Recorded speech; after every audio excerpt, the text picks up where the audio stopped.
What is up, everybody? It's your boy Perry the Platypus 3, and I'm back again with another Xenoverse 2 discussion video. And this time I'm actually going to be going fully in depth with like what should be in Xenoverse 2 for Super Saiyan transformations. Now, recently I uploaded a video called Dragon Ball Xenoverse 2 discussion, speculation / wish list, and it was talking about the Saiyan race, Saiyan class, whatever you want to call it, and like what many people have been wanting to see, including myself, and like what we hope is in the game. And then like I've been getting some comments in the comment section below that video, especially when I was talking about the Super Saiyan transformation, saying that what I had to say was selfish and that we just want transformations and no like boost. That is not at all what I said. So this time I'm going to be fully in depth explaining what I mean by like the Super Saiyan transformations and like what they should have. Let's start off with how Super Saiyan should work. As many of you know, in both the anime and the manga, when a Saiyan transforms, it's 50 times their base power level. And while I'm not saying that it should be that kind of a stat boost in the game to that extent to make it overly powerful, I'm saying there has to be and there needs to be a stat boost.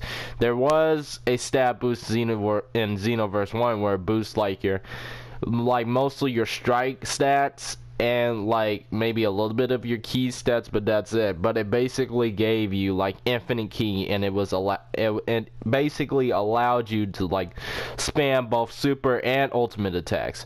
What I'm saying is we can keep the stat boosts entirely. Like I'm not saying take it out entirely and just like completely nerf the transformation. What I am saying though is that when you transform into a Super Saiyan, you should have it balanced to where not only does it boost your strikes, but also your ki too. Not to the point where it allows you to have infinite ki and it allows you to basically spam your ki ultimate strikes and like attacks. That's basically all I'm saying. Like, make it to where like, because when you're watching either the anime or even reading the manga, when Goku and Vegeta or anybody else who's able to turn Super Saiyan transforms, they don't spam their ki. They never do, and I find it kind of odd that they would allow such a mechanism in the game. And like even like when the mechanic where like you run out of ki and then you just de-transform from Super Saiyan. While I get why they included that in the game, it just doesn't make any sense, because like in older games in the past, even though you ran out of ki, you never like de-transform. The only time you ever de-transform from Super Saiyan is if you did it yourself, or you were so tired or fatigued, and then when you get knocked down, that's when you de-transform. And they can keep the where you run out of ki and then you de-transform from Super Saiyan, because I don't honestly think they're gonna include that in like when you like get tired and stuff and then you de-transform from Super Saiyan. But what I'm saying is that Super Saiyan needs to be more realistic and not just like something that's like it was in Xenoverse 1, where it's just like can be easily abused and just like allow multiplayer online to just be unfair and broken and not balanced at all. Because Xenoverse is kind of like a fighting RP. It's a fighting RPG game. That's basically what it is. And when the only replayability Xenoverse really has is the online, and it sucks that you have to, when you're facing online and you're going against all these people with Saiyan characters, they create these broken builds with level 99 being able to basically like maximize 3 stats. So, like, especially since Super Saiyan allows you to have infinite ki and allows you to spam your super and ultimate attacks, basically anybody can just have like 100 health, 100 ki, and probably just like a decent amount of stamina, or even just 100 health, 100 stamina, and they have like a broken Z soul such as Brahaha, I got you, or something like that, where it gives you ki, or they can have like energy drain or something like that, and it basically allows them to stay in Super Saiyan even longer, and allows them to spam their attacks. Like, there's no need for that. Like, I get that like Super Saiyan is a cool transformation, and people obviously want to stay longer, but just don't allow people to like spam their super and ultimate attacks in the game. Like I said before, I understood why they included that, especially in like the hard missions during the story mode. But, like, for example, when you're facing Beerus and Whis and you're with Trunks, or when you're going against all those, like, little bitty evil boos and whatnot, and you have to face all of them by yourself. Those are actually good moments to have Super Saiyan spam. That's the only time, really, that ever comes in handy. But otherwise, when you're playing online, or just like when you're even facing a friend and they don't know how to play the game, it's annoying when you're fighting somebody and basically they just spam their super and ultimate attacks, and it basically teaches people when they're playing the game that you don't need skill and that you don't need to actually have a good move set to actually be good when you're fighting against another player. Because basically it's teaching people how to be cheap and how to rely on just like spam. That's basically what it is.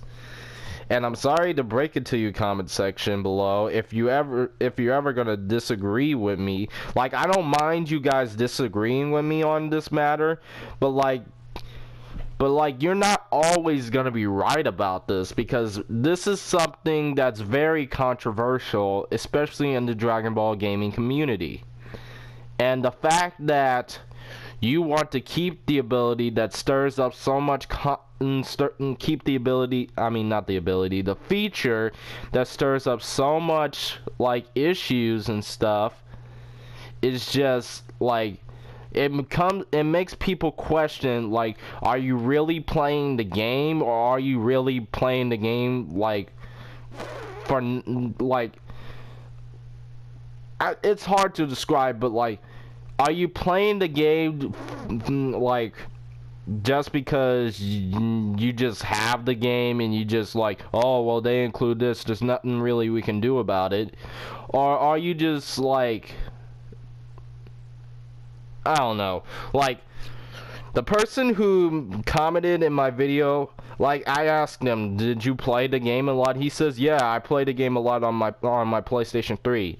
And before I even got my PlayStation 4, I played on my PlayStation 3 for Xenoverse. And don't get me wrong, when I played it on the PlayStation 3, it wasn't that bad as it is on the PlayStation 4. There's not really that many spammers, but then again, there's not a lot of people playing the game on the last gen version.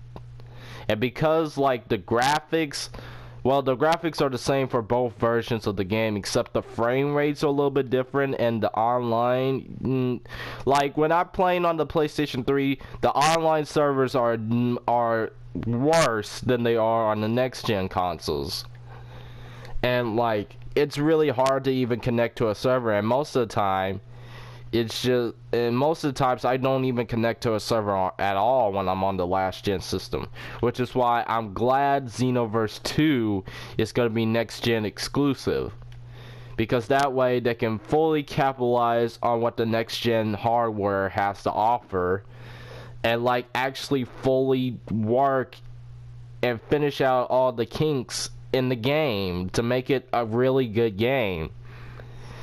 And when it comes to Super Saiyan, when you're transforming, like, It's supposed to just basically boost your stats. That's all there is. There's no need for infinite key. There's no need for like being able to spam stuff and whatnot. There's just no need for that, really. And for those who argue, well, that's just taking the purpose out of Super Saiyan, you might as well just not even include that in the game. That doesn't take the purpose out of Super Saiyan if you still get to keep the increased stats from the transformation. We're not saying take the game out entirely or just make it so weak to the point where like it's easy for people to like fight somebody in Super Saiyan, but what we're saying is that make it to where people don't abuse the transformation and just like spam their ultimate super attacks instead of actually like learning the mechanics of the game and then actually just like try to like test out these different move sets and all these moves and stuff and actually get good at the game. Because like I've faced many people online on both next gen and old gen, and I've faced many people who use the Super Saiyan transformation as very abusively. Like they abuse the transformation. They basically all they do is, let's say I'm fighting like Rhyme Style, and like Rhyme Style is kicking my ass, right? Well, when it comes to like how they abuse the transformation, what they usually do is say I'm the one that's getting my ass kicked, and then like I'm at half or I'm literally close to getting killed. What usually happens is they transform, they usually try to fly away or dodge the attack, and when they have an opening, they usually use that chance to like spam their ultimate attacks. Most likely it'll be ultimate attacks such as Whis' attack, which I think is synchronized destruction or something like that. All the ultimate Kamehameha attacks, spirit bombs, any ultimate attack you can think of basically, but I'm talking about the more common ones that spammers use, like Kid Boo's ultimate, the Vanishing Ball, the Super Vanishing Ball, or whatever it's called, and stuff like that. And like the whole point of this video is to like make it clear that we don't want like Super Saiyan to be like not as great as it is, because Super Saiyan is a great transformation. It's iconic. It's defines Dragon Ball because it's about the Saiyans and their game for power. And some of you may argue, well, people shouldn't make Super Saiyan easy to get. And technically, the Super Saiyan transformation in Xenoverse 1 wasn't really that easy to get, if you ask me. Sure, you unlock it like during the story mode, but for most people who don't have the patience and stuff, they try to do the parallel quests. And for me personally, when I got Xenoverse 1 for the PlayStation 4, it literally took me days to get literally get Super Saiyan from parallel quests, because like the RNG is very bad. It's terrible. Like it's so rare to get anything when you're playing a parallel quest. You literally have to do everything almost perfectly just to get exactly what you want, or else you'll be playing over and over and over again doing that grind. And not many people like to waste their because a lot of people have lives and they have other things to do, and it gets frustrating and very annoying that you have to like do something over and over again just to get one thing. Like for example, getting Super Saiyan from a parallel quest.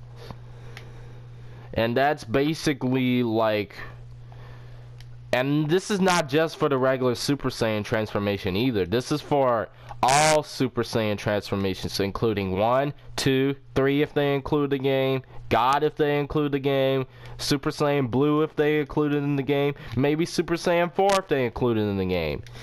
And if they do still have Super Vegeta 1 and 2, those transformations as well.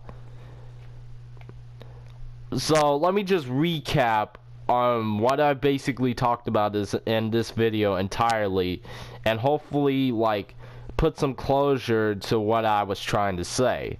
Basically, what I'm saying that how Super Saiyan should work is basically keep it balanced to the point where people can actually like use it, and like it'll be equal for both stats, not just like strike and ki and all that, and then just like basically like make it to where people don't abuse it and just like spam it online, and actually like learn to like use it like as like use it for skill. Like say that like you're in a fight with somebody online, and then like there's only like a minute or something left if they do decide to like keep every battle under 3 minutes and whatnot. Like this is what I mean, really. Like say I'm fighting another DBZ YouTuber online, and then like there's only a minute left, and then like I'm getting my ass kicked. He barely has any health. He or she barely has any health, above a little bit more than I do. And then like I think it would be a good time to transform into a Super Saiyan, and it would give me the stat boost that I need for both ki, health, strikes, and all the other stats that Super Saiyan could increase. And I just start beating down on him. I don't spam. I don't like there's no need for it at all. And like I ultimately beat him with like a punch in the face or something like that. Not like a strike attack punch, but like an actual like punch, like square for the PlayStation. Like that's what I mean. Like no spam. That's basically all I'm trying to say, is no spam whatsoever. Keep the stat boost. Keep it like completely original to the source material, because Vegeta, Goku, Trunks, Gohan, they didn't spam ki attacks when they became Super Saiyan in both the anime and the manga. And for the people who want to argue that they did, I think you should actually do your research before you actually have an argument, because basically what you're saying is, oh, I think I know better than you, and like I don't know anything about Dragon Ball. That's basically all you're saying. And I hope that was enough to like let you guys know how like not just myself but many other people want the Super Saiyan transformations to work. We don't want to like nerf it down. We don't want to like make it to where it's a pointless transformation, because honestly, even the way it is now in the Xenoverse 1, it basically is a pointless transformation, because all it does is give you like infinite ki and it allows you to spam. That's all there is to it. What we're saying is take out the spam and infinite ki and make Super Saiyan more unique. That's all I'm trying to say. That literally is all I'm trying to say. Anyways, guys, I hope you liked the video. I hope this was more in-depth than my original video where I discussed about the Saiyan transformations and like the Saiyan race in general, because like to be honest, that video was very vague when I rewatched it, and like I was trying to include many subjects into one video, and it's kind of like hard to like talk about everything in such a limited amount of time. So I hope that this video was very specific and like deep down into what I really wanted to talk about, which basically was the transformations. I hope you guys liked the video. There'll be more coming from me soon. I'm working on a Namekian video right now. This is Perry the Platypus 3 signing out. Don't forget to like, comment, and subscribe. I'll see you guys in the next video.